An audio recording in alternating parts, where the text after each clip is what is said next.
to my rescue guide. I consider myself a relatively average rank mercenary. Usually I can do my job, but I have some trouble with Bonbon and Sculptor, those hard camping hunters. So my guide will actually not be about how to rescue, it's going to be about when to rescue. If you're interested in learning how to rescue, I would highly recommend watching Psyche's rescue guide, as that will go into a lot more detail about how to rescue from specific hunters. So at this moment in this meta, the rescue role is one of the most important roles in the game. A good or bad rescue can completely change the game, but also the decision of when to rescue is a huge part of it. If you rescue when you shouldn't, or you don't rescue when you should, that can change the game from a win to a tie, a win to a loss, a tie to a loss. It's really important to understand the situation and make the right decision of whether you should or shouldn't rescue at the moment. And that highly depends on the entire game situation and also the hunters you're facing. So I will be providing some basic guidelines on when you should usually rescue, but you can't completely follow everything I say every time because each game is different and your situation is always different, and you have to ultimately make that decision of whether to rescue or not based on everything else going on in the game. So to start, I'm gonna be talking about one-hit hunters: Bloody Queen, Geisha, and Photographer. Usually, unless it's a really fast down to basement, since basement can be difficult to rescue from at times, you should usually save at least one time. Tide Turner is one of the biggest counters for these hunters. 20 seconds of tide and 15 seconds or so of ballooning and chairing is 35 seconds of decoding or healing for one or two people. My personal strategy is that usually I always save at least once before half. If it was a really short kite, then I might just save after half, but I almost always save at least once against these hunters. The second save is where it kind of depends on the situation again. So if the last cipher isn't yet started, but no one else is injured other than the person on the chair, maybe you did a clean rescue or you got healed after the first rescue, you can go for it. If people are injured, it might be better to just heal up instead of rescuing. You can't really count on them lasting after that rescue. So that's something you need to just take into account and think about your situation in the game at the moment and then make the decision. On the other hand, if the last cipher is already started and being worked on, usually at this point accelerated decoding will have kicked in. You're going to want to wait out as long as you can to rescue at the last moment so that you can stall more time for decoding. And then make the rescue and body block to death. Ideally, if you take one or two hits for them, they'll be able to last long enough for the last cipher to get primed and pop by the time they do go down. Usually it's ideal to rescue twice with tide to stall out as much time as you can, but the second rescue really does depend on the situation, so that's something you just gotta look at the game and think about it and decide what you think is the best option. The next hunter I'm gonna talk about is Dream Witch. She's technically a one-hit hunter, and she's technically a one-hit hunter with good double down potential, like my next category, but she's kind of special, so I wanted to talk about her separately. She has so many different play styles and different camping strategies that require different ways of rescuing, whether she uses Blink or Patroller, whether she camps far out, or she's going out and just patrolling ciphers rather than focusing on the camping.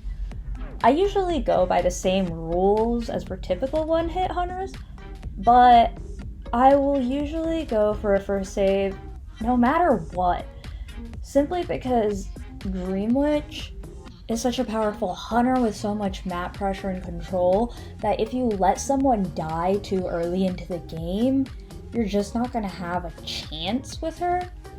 But it really does depend. I mean, if someone died across the entire map on a big map and no one's nearby, then you might just end up leaving them to bleed out on chair and take that time to decode. My next category is one-hit hunters with double down potential, which is Wu Chang and Smiley Face. They're pretty much the same as the other one-hit hunters, but I'm more likely to save after half if the kite was really short. Usually I want my mercenary cipher to be at least 70% before I rescue if I'm planning to go before half. You should be wary of the hunter's position.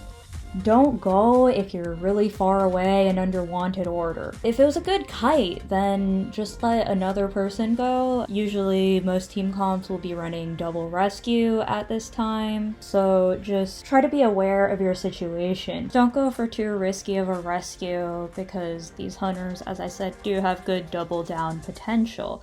Whether it be Clown's Dash or Wu Chang's Bell or Soul Siphon.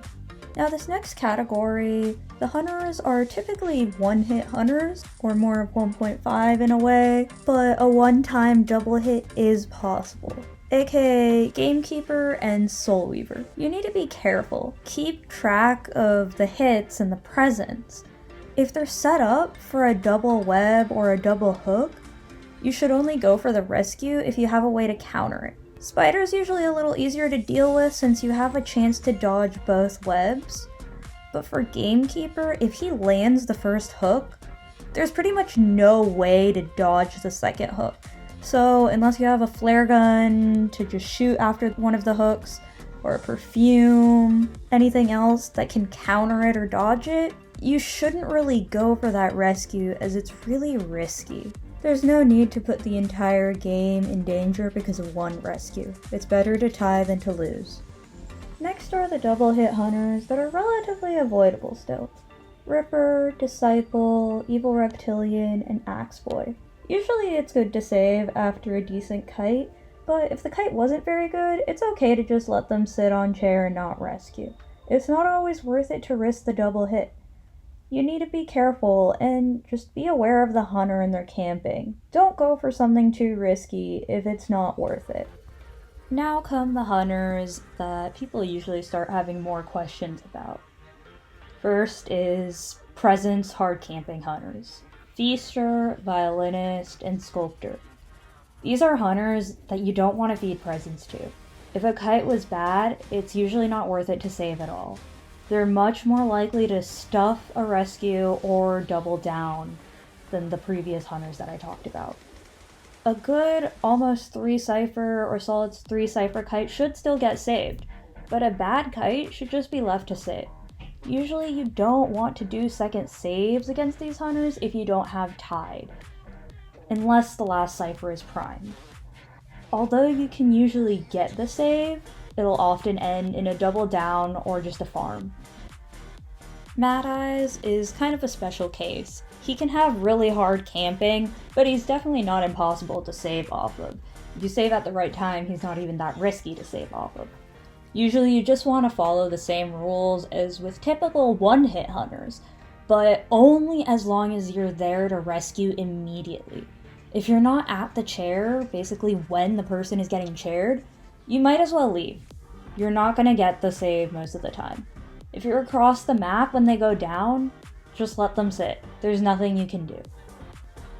My last category is just hard camping hunters, aka Hellember, Bonbon, and Full Presence Sculptor. These hunters are really difficult to rescue against. Sometimes, even if it's a good kite, you're not going to be able to save. These are hunters that you can sometimes insta-save from, whether you're a forward that can just stun on chair, or a cord that can immediately stun, or sometimes just mercenary because of his double hit countdown.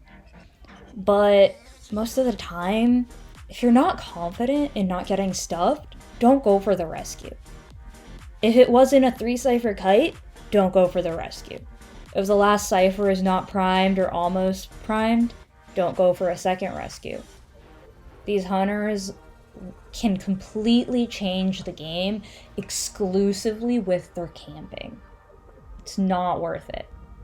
Now, that's all of my guidelines specifically for different hunters and their camping styles, but there's just some general other guidelines that I'd like to talk about. For example, rescuing when the last cipher is being worked on.